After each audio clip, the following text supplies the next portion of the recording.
We'll be rounding the world-famous Horseshoe Curve, constructed by the Pennsylvania Railroad between the years of 1848 and 1854. It took the railroad 6 long years to construct the curve using all manual labor, including mules, pickaxes, shovels, and black powder.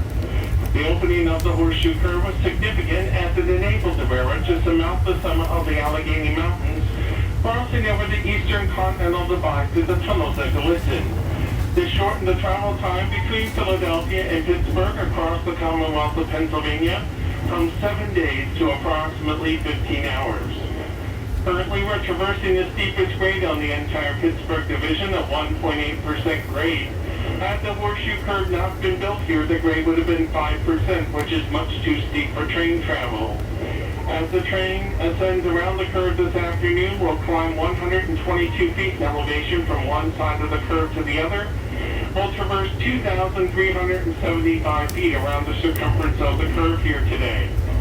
During the golden age of railroading, the 1920s, 30s, and 40s, there were more than 48 passenger trains a day at the Pennsylvania Railroad's famous East-West Blue Ribbon fleet, including that world-famous train, the Broadway Limited, that passed around the curve each day as it traveled to and from New York and Chicago.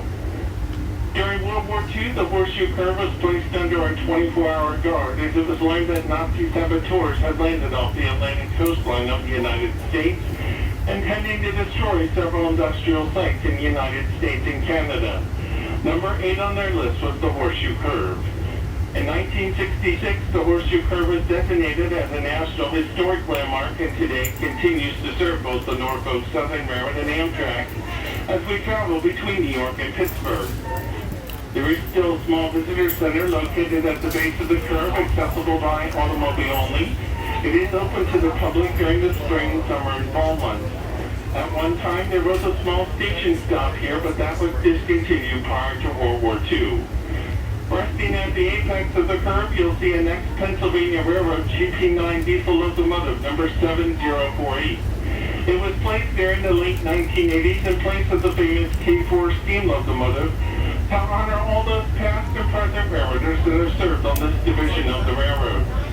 Again, in just a few moments, if you look off to the right and left-hand side of the train, we'll be rounding the world's famous Horseshoe Curve. If you're seated at the rear of the train today, you might see our locomotive engine number 121 as it passes around the curve here today.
Yes, please.